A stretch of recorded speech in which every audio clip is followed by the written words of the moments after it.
In the name of the Father, and of the Son, and of the Holy Spirit. Amen.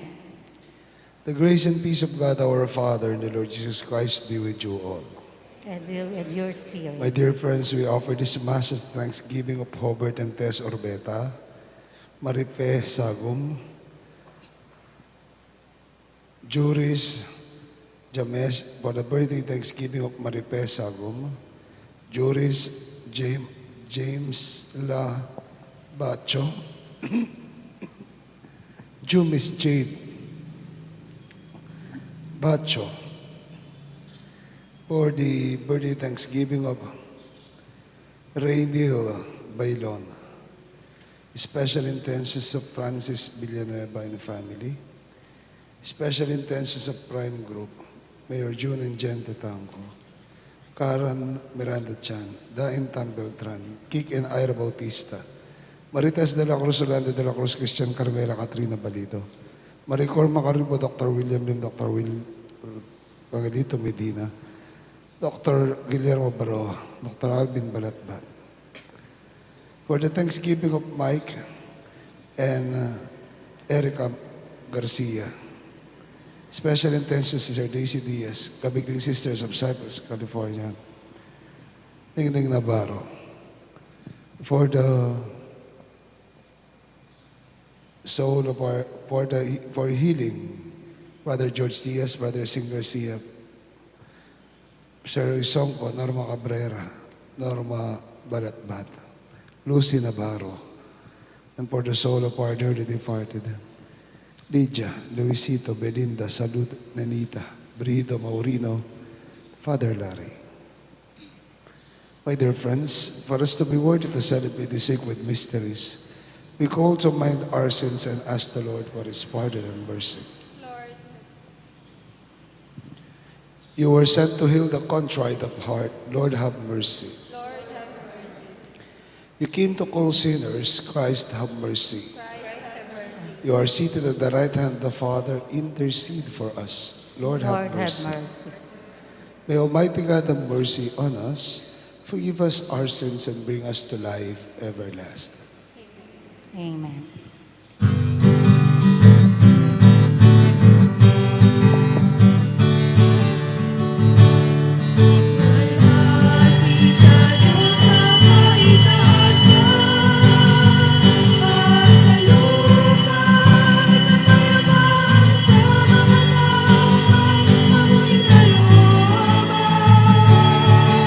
Pinupuri ka namin, inarangal ka namin,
Let us pray.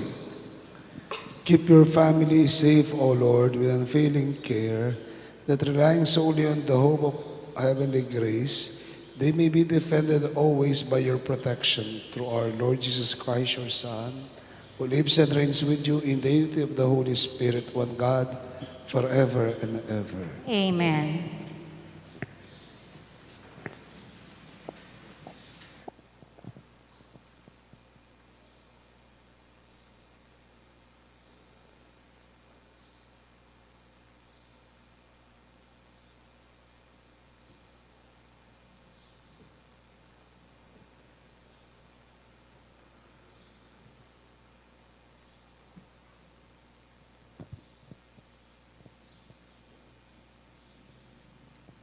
A reading from the book of Job. Job spoke, saying, "Is not man's life on earth a drudgery? Are not his days those of hirelings? He is a slave who longs for the shade, a hireling who waits for his wages. So I have been assigned months of misery, and troubled night have been allotted to me. If in bed I say, when shall I arise? Then the night drags on. I am filled with restlessness until the dawn. My days are swifter than a weaver's shuttle. They come to an end without hope. Remember that my life is like the wind. I shall not see happiness again." The words of the Lord. Thanks be to God. Praise the Lord who healed the brokenhearted. Praise the Lord who heals the brokenhearted. Praise the Lord, for he is good. Sing and praise to our God, for he is gracious. It is fitting to praise him. The Lord rebuilt Jerusalem. The dispersed of Israel he gathers. Praise the Lord who heals the brokenhearted. He heals the brokenhearted and bind up their wounds. He tells the number of the stars. He calls it by name. Praise the Lord who heals the brokenhearted. Great is our Lord and mighty in power. To his wisdom there is no limit. The Lord sustains the lowly. The wicked he cuts to the ground. Praise the Lord who heals the brokenhearted.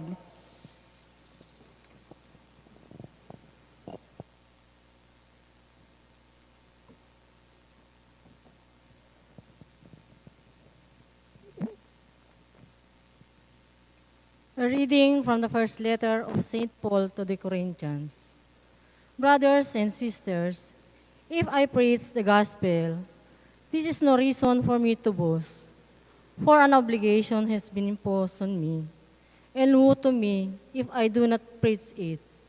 If I do so willingly, I have a recompense, but if I unwillingly, then I have been entrusted with a stewardship.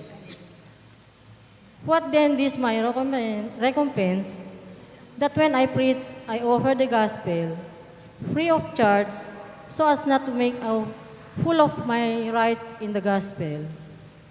Although I am free in regard to all, I have made myself a slave to all, so as to win over as many as possible. To the weak, I became weak. To win over the weak, I have become all things to all. To save at least some, all things do for the sake of gospel, so that I too may have a share in it. The word of the Lord. Thanks be to God. Please stand.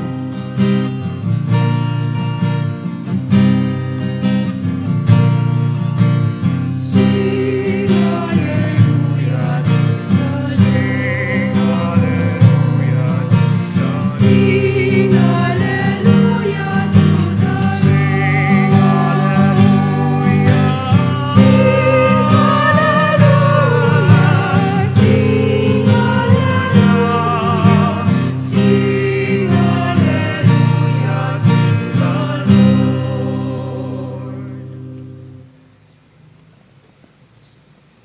The Lord be with you. and also with you.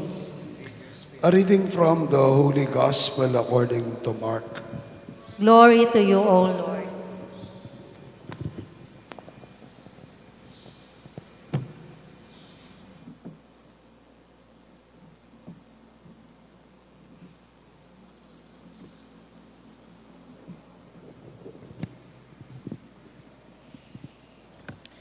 On leaving the synagogue,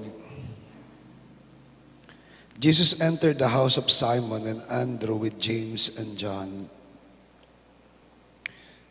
Simon's mother-in-law lay sick with a fever. They immediately told him about her. He approached and grasped her hand and helped her up. Then the fever left her and she waited on them. When it was evening after sunset, they brought to him all who were ill or possessed by the demons. The whole town was gathered at the door. He cured many who were sick with various diseases, and he drove out many demons, not permitting them to speak because they knew him. Rising very early before dawn, he left and went off to a deserted place where he prayed.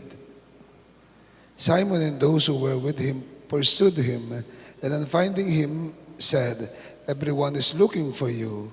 He told them, "Let us go on the nearby villages, that I may preach there also.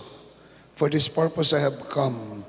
So he went into their synagogues, preaching and driving out demons throughout the whole of Galilee. My dear friends, the gospel of the Lord. Praise to you, Lord Jesus Christ. Good morning once again to all of you. Magandang gabi po, umaga sa inyo lahat. Pakigreet niyo po yung katabi niyo na good morning. Pakitanong po yung katabi niyo, busy ka ba? Sino po yung busy sa atin dito? Sino yung busy? Sino yung abala? Sinong maraming ginagawa? Meron po ba? Kukunti lang? Katatamad yata ng iba. Sino yung abalang-abala po dito sa atin? Konti lang? Palagay ko po maraming abala dito sa atin, sa bahay pare. Marami ang abalang-abala sa atin dito. Bakit kanyo? Kasi kung hindi sila abala, ay punong-puno sana tayo ngayon dito. Kasi kung hindi sila abala, ay puno po sana tayo ngayon dito. Dahil madalas, alam ito ng mga pastoral sa mga taong simbahan, kapag nag-aaya ka ng magsimba sa mga tao o nag-aaya kang magdasal sa mga tao, sa karamihan sa ating mga Katoliko, ano yung sagot nila? Ay, busy po ako eh. Ay, marami pong ginagawa. Ay, abalang-abala ako. Ay, maglalaba pa ako. Ay, may gagawin pa ako. Ay, magluluto pa ako. Ay, mag-aalaga pa po ako ng mga bata.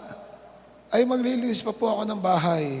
Ay, mamamalengke pa po ako. Ay, may gagawin pa po ako. Napaka-abala nila pagdating sa pagsisimba. Napaka-abala kapag dating sa mismong pagdarasal. Kaya sabi ko nga po, siguro maraming abalang-abala sa atin. Kasi wala sila ngayon. Madami pa sa atin ang hindi nagsisimba. Siguro, abala sila. Siguro, marami silang ginagawa. They may have their own reasons. But then again, pagdating sa panalangin, pagdating sa pagsisimba, abay nagiging abala na. Pero sa pagsusumba, gigising at gigising ng madaling araw yan, magme-makeup at magle-lipstick, magbibihis yan para lang makapagsumba. Bato-bato sa langit, tamaan huwag magalit. Di po ba? Sandali lang, patalastas. Nagtataka ako. Pag magsusumba ka ba, kailangan naka-makeup ka pa? Di ba papawisan ka kapag magsusumba ka? Ba't kailangan naka-makeup? Kasi Nagwo-walk po ako kung minsan dito, yung mga nagsusumba. Dalawang grupo yan eh. Kaya ako nakayuko na lang ako eh. Kasi pag titingnan mo, naka-lipstick, todo makeup pag nagsusumba yung iba. Anyway, so yun, pagsasumba, pag nagkikipag-chismis, o makikipag-chismis, kahit masunog ang sinaing, kahit mahulog na yung bata sa duyan, kapag may kachismisan, okay lang, di po ba? O kaya yung mga kabataan, ay wala po ako, magmo-module po ako eh, magyaya ka magsimba, magmo-module. Pero, pag sa gumaganyan yung mga bata, Diyos ko, hanggang ating gabi, 2:30, kising yung bata, gumaganyan. Di po ba? Pero, ayain mong magdasal. Wala, busy. Kaya nga po kung minsan, gusto kong magbiro. Abong, abalang-abala po kasi ako, hindi ako makapagdasal. Hindi po ako makapagsimba. Abalang-abala po ako. Minsan po, pag sinagot ako ng gano'n, gusto kong biruin. Eh kung pagdasal ko kaya sa Panginoon, papagpahingain ka na. Di ba? Eh ang pagdasal ko kaya sa Panginoon, patulugin ka ng matagal o papagpahingain ka na. Gusto mo kasi abalang-abala ka. No? So kung titingnan po natin, in the gospel that we have today, if we say that we are very busy, Jesus is much more busy than us. The gospel for today pictures the daily life in the ministry and the life of Jesus. The daily doings of what Jesus has been doing for the day in His ministry and in His life. Sa araw, anong ginagawa ng Panginoon? Nagtuturo siya sa sinagoga, nangangaral siya sa sinagoga, pagkatapos pag-uwi niya, anong ginagawa niya? Nagpapagaling siya ng napakaraming tao, ng iba't ibang sakit, ng iba't ibang mga karamdaman. Nagpapalabas siya ng maraming mga demonyo. Pakitignan niyo yung katabi niyo. Nagpapalabas siya ng iba't ibang demonyo. Halos buong bayan ay nasa tapat ng bahay. Pagkatapos, magpapahinga na lang siya, sasabihan siya, may lagnat po yung biyena ni Pedro, pakigamot ninyo. So Jesus has been very busy in all of His doings. Pero, may isang hindi kinakaligtaan ang Panginoon. There is one thing that He never fails to do in His life and in His ministry. And what is that? According to Mark, rising very early before dawn, He left and went off to a deserted place. For what? To pray. To pray. Para magdasal. Gumigising siya para magdasal. Jesus never failed to pray. In the midst of the chaotic life that He has, in the midst of the busy schedule that He had, in the midst of the many things that He did, anong ginawa niya? He never failed to pray. Bakit? Kasi sa pananalangin ito, sa pananalangin, He connects Himself to the Father. Ito ang nag-uugnay kay Jesus at ang Ama. Remember, Jesus has been always telling us, I and the Father is one. The Father is in me and I am in the Father. And prayer in itself connects Jesus to the Father. It is His own way of connecting to the Father. It is His own way of calling out to the Father. At dahil dito, dahil sa kanyang pananalangin, dahil sa kanyang pakikiugnay sa Diyos, sa Ama, anong nangyayari? Ito ang nagbibigay ng lakas sa Kanya. Ito ay nagbibigay ng katatagan sa Kanya. That is why He never failed to pray. Because it connects it to the Father and prayer itself. And that gives Him strength and power to do His ministry. Amen. Mga kapatid, busy tayo. But we are called to pray. Ano bang ginagawa ng pagdarasal sa atin? Ano bang ginagawa ng pananalangin sa atin? Ano po bang ginagawa nyo sa inyong pagdarasal? Tanong. Ba't kayo nandirito ngayon? Linggo. Dapat nasa SM, dapat nakapahinga. Dapat nasa bahay lang. Linggo. Pero bakit kayo nagsisimba? Bakit kayo nagdarasal? Sino po yung nagdarasal sa inyo dito? Bawat kailan. JM, every when do you pray? Kailan ka nagdarasal? Every morning, before you sleep. Alam ko yung dasal mo, Panginoon, sana po hindi ako takihin, magising ako bukas. Paggising mo, Panginoon, salamat po hindi ako inatake. Nagising po ako. Ano yung dasal mo, Mambi? Nagdarasal ka? Every kailan? Morning, before you sleep. Pagpapasok ka sa school, kasi makikita mo yung principal mo masungit. Okay. So, kung titingnan po natin, joke lang yun, baka sambong mo. Kung titingnan po natin, bakit kayo nagdarasal? Ha? Nagpapasalamat? Ano pa? Cecilia, inihingi mo na pagandahin ka ng Diyos? Diyos ko, huwag ka nang umasa, di ka pakikinggan. Ano, bakit nagdarasal? Humingi ng tawad, humingi ng biyaya, nagpapasalamat.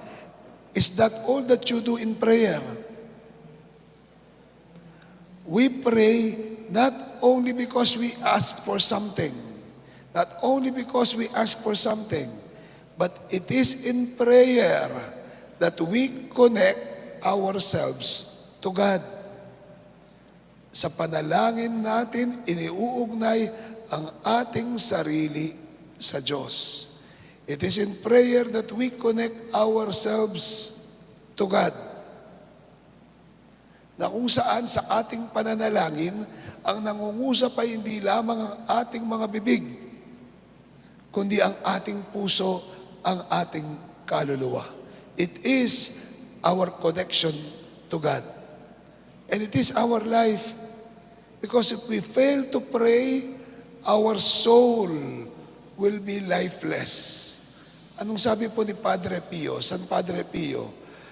Prayer is the oxygen of the soul.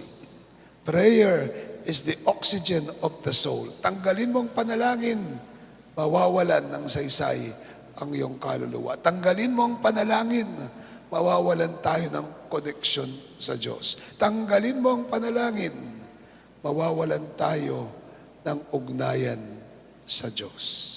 And so prayer connects us to God.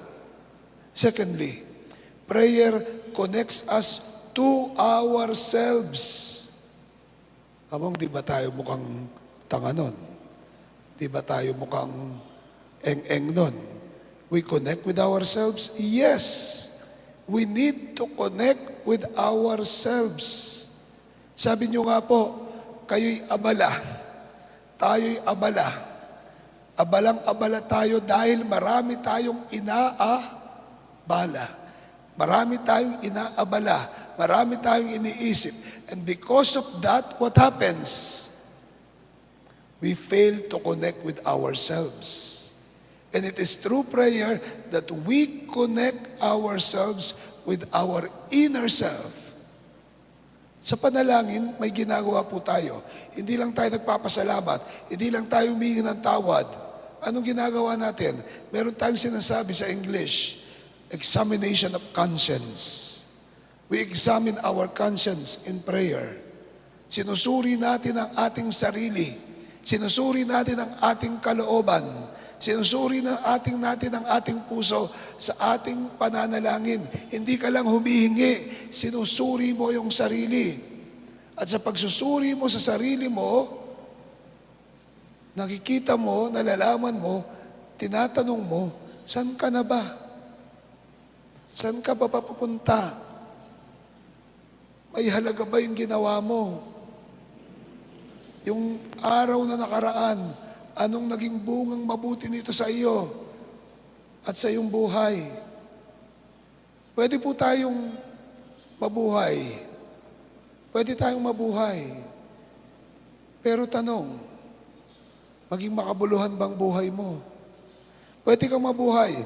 Kumain, we eat, we pray, we eat, we work, we sleep, we wake up, kumain, matulog, magising, magtrabaho, matulog, magising, magtrabaho, matulog, magbisyo, magtrabaho, paikot-ikot, paikot-ikot, paikot-ikot. At kung paikot-ikot lang yung ating buhay, at ganun lang, at hindi natin sinusuri ang ating sarili, ay magsasawa po tayo. Magsasawa tayo. Mapapagod tayo. Kahit na nasa iyo lahat, ang lahat ng kayamanan o kapangyarihan o negosyo o hanap buhay, kung hindi tayo marunong sumuri sa sarili natin, kung hindi tayo marunong sumuri, walang mangyayari sa atin. Nabubuhay nga tayo. Pwede mong sabihin, nabubuhay ako, nasa akin lahat. Tanong, nabubuhay ka ba na makabuluhan? May kabuluhan ba? May katuturan ba? At may kahulugan ba ang buhay mo? We can live like that. But the question is, do we live our lives worthily? Do we live our lives worthily and meaningfully? And so for us to have a meaningful life, we need to examine ourselves. And we can do that in prayer. We can do that in prayer. And so like Jesus, in the midst of chaos, of the chaotic world that we have, in the midst of a chaotic life that we have, we are called, one, to pray for us to connect ourselves with God, and to pray in order for us to connect ourselves with our own selves, that we may have a grace-filled, a meaningful, and truly fulfilled life. Amen? Amen. I believe in God, the Father Almighty, Maker of the heaven and earth, of all things visible and invisible. I believe in one Lord Jesus Christ, the only begotten Son of God, born of the Father before all ages, God from God, light from light, true God from true God, begotten, not made consubstantial with the Father. Through him all things were made. For us men and for our salvation, he came down from heaven, and by the Holy Spirit was incarnate of the Virgin Mary, and became man. For our sake he was crucified under Pontius Pilate. He suffered death and was buried, and rose again on the third day in accordance with the Scriptures. He ascended into heaven and seated at the right hand of the Father. He will come again in the glory to judge the living and the dead, and his kingdom will have no end. I believe in the Holy Spirit, the Lord, the giver of life, who proceeds from Father and the Son, who with the Father and the Son is adored and glorified, who has spoken through the prophets. I believe in one Holy Catholic Church and Apostolic Church. I confess one baptism for the forgiveness of sins, and I look forward for the resurrection of the dead and the life of the world to come. Amen. Lord, teach us to pray. Lord, teach us to pray.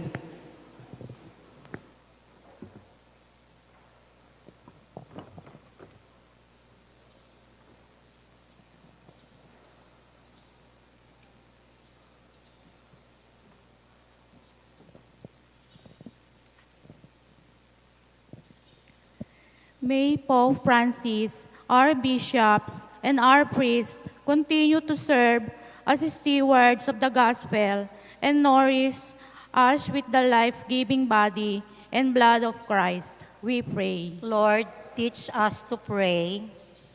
May government officials remember their duty to serve the people, especially the poor, without recompense or recognition for their efforts, we pray. Lord, teach us to pray. May all of us be kept safe from the many diseases and other dangers that threaten our well-being and the fruitions of our honest labor, we pray. Lord, teach us to pray. May healthcare workers, through whom Christ continues to bless, heal, comfort, and lift up body and spirit, be aware of their special calling and perform their duties responsibly, we pray. Lord, teach us to pray. May our dearly beloved departed brothers and sisters encounter the salvation of Christ, for whom they have toiled and hoped, we pray. Lord, teach us to pray. In the silence of our hearts, we pray for our own personal intentions.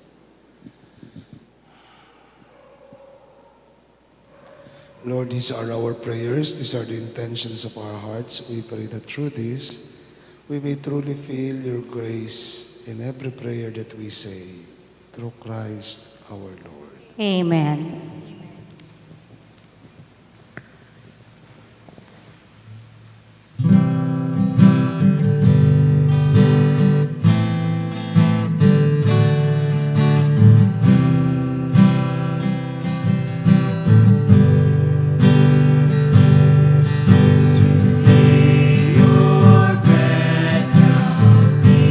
Your wine, Lord, come.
my dear friends, that this our sacrifice may be acceptable to God, the Almighty Father. May the Lord accept the sacrifice of your hands for the praise and the glory of his name, for our good and the good of all his holy church. Lord our God, who once established the sacred things to sustain us in our frailty, grant, we pray, that they may become for us now the sacraments of eternal life. Through Christ our Lord. Amen. The Lord be with you. And with your Lift up your spirit, hearts. we lift them up Let to us the give Lord. thanks to the Lord our God. It is right and It just. is still right and just our duty and our salvation, always and everywhere to give you thanks. Lord, Holy Father, Almighty and eternal God.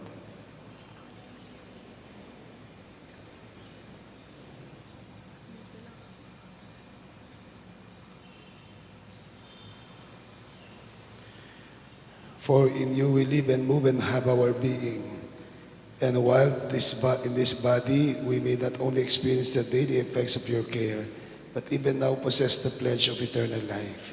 For having received the first fruits of the Spirit, through whom you raised up Jesus from the dead, we hope for an everlasting share in this Paschal mystery.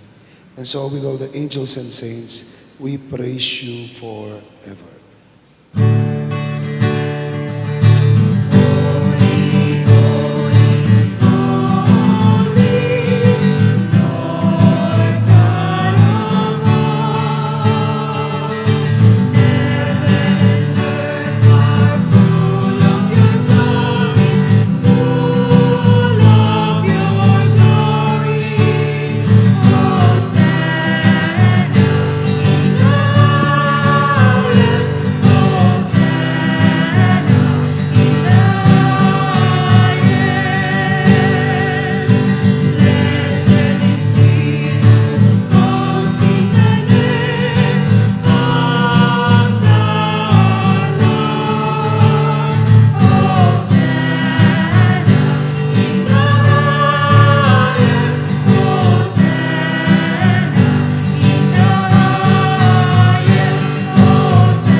The fountains of all holiness, and make holy therefore these gifts, we pray.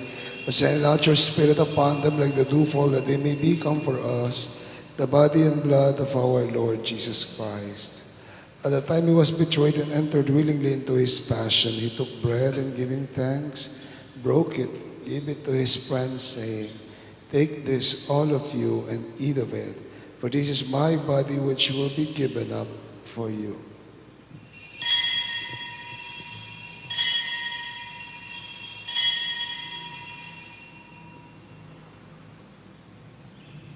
In a similar way, when supper was ended, he took the chalice and once more giving thanks, gave the chalice to his friends, saying, "Take this, all of you, and drink from it. For this is the chalice of my blood, the blood of the new and eternal covenant. It will be poured out for you and for the many for the forgiveness of sins. Do this in remembrance of me."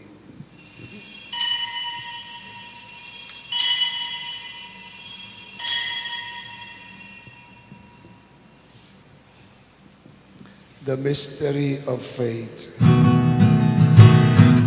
We proclaim your death, O Lord, and profess your resurrection until you come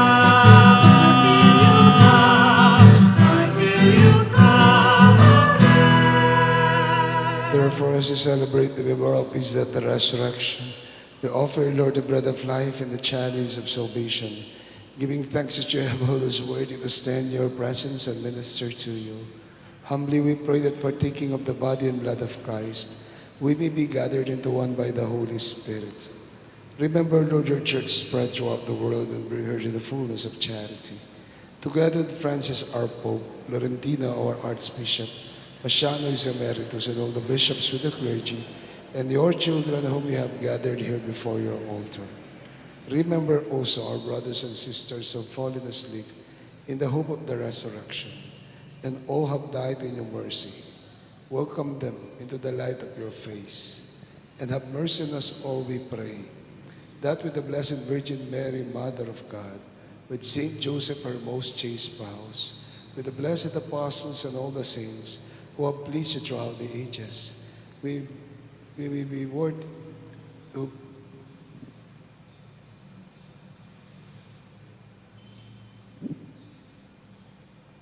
we may merit to be co-heirs to eternal life, and may praise and glorify you through your Son, our Lord Jesus Christ. Through him, with him, in him, O God, Almighty Father, in the unity of the Holy Spirit, all glory and honor is yours forever and ever. Amen. As one family, we pray to the Father with the words Jesus taught us.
Lord Jesus Christ, you said to your apostles, peace I leave you, my peace I give you. Look not on our sins and the faith of your people, and graciously grant us peace and unity in accordance with your will, who lives and reigns forever and ever.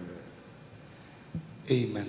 Amen. The peace of the Lord be with you always. And also with, We and share with the your peace of spirit. Christ with one another. Peace be with you. Peace.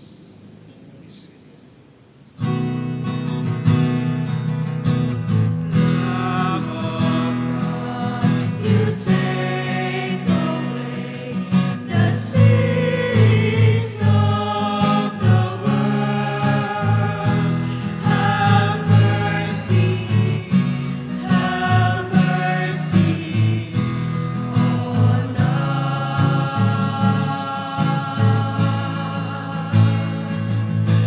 Lamb of God, you take away the sins of the world. Have mercy on us.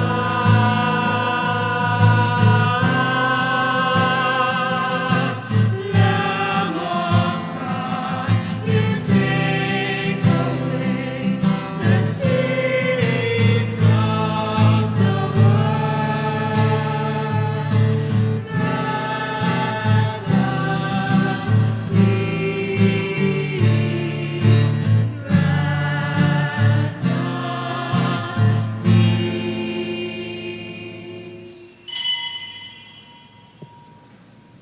My dear friends, this is Jesus, the Lamb of God,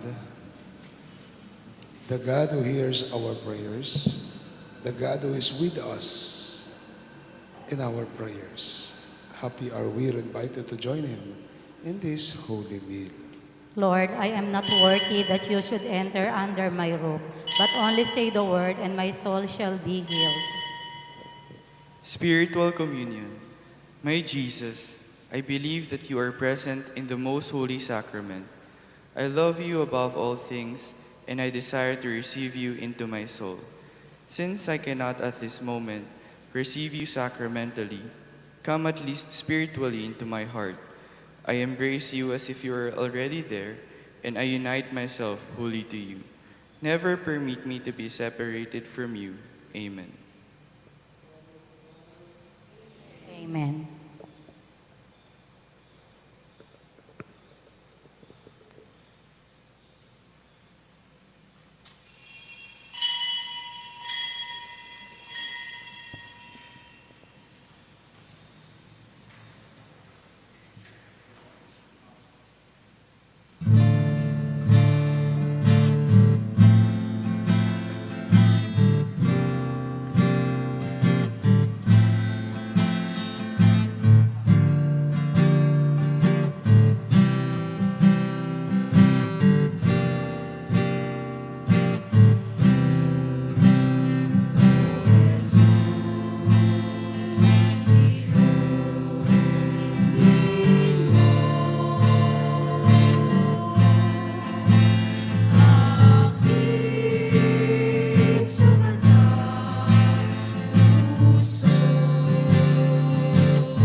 Let us all kneel. Oratio Imperata against COVID-19. God, our Father, we come to you in our need to ask your protection against the COVID-19 that has disturbed and even claimed lives.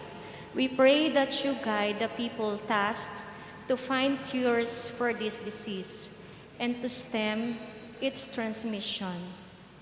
Protect the medical expert that they may minister to the sick with competence and compassion. We pray for those afflicted. May they be restored to health soon. Protect those who care for them. Grant eternal rest to those who have died.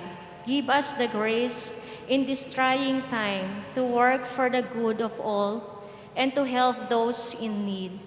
We implore you to stop the spread of this virus and to save us from our fears. Grant all this through our Lord Jesus Christ, your Son, who lives and reigns with you in the unity of the Holy Spirit, one God forever and ever. Amen.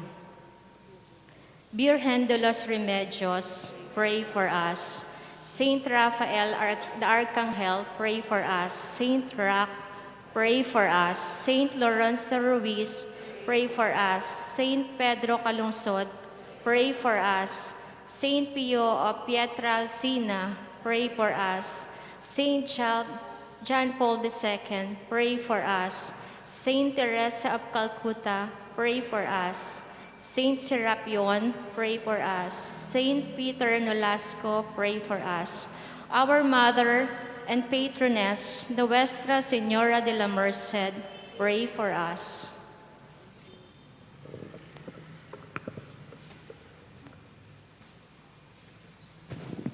Let us pray.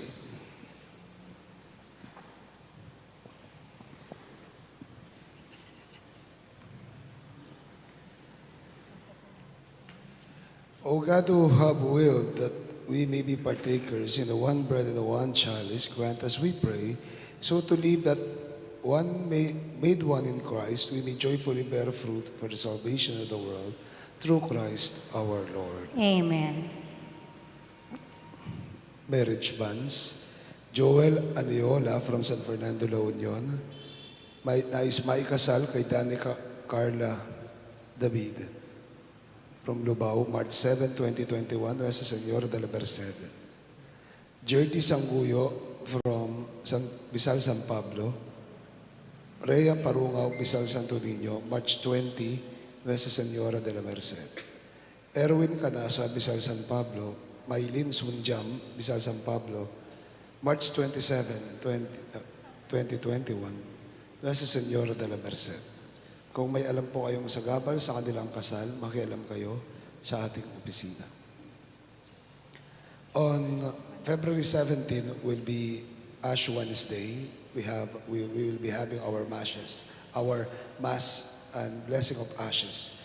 But before that, may I ask you, yung pong may mga palaspas sa inyo sa bahay, pakidala po sa opisina mula Martes hanggang Linggo po, para po magamit natin para sa Abo, Miyerkules ng Abo, or Ash Wednesday. Again, yung may mapalaspas po ay pakidala po sa opisina.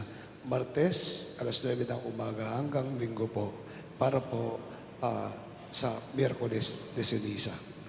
Sa February 11 po is the World Day of the Sick, Feast of Our Lady of Lourdes.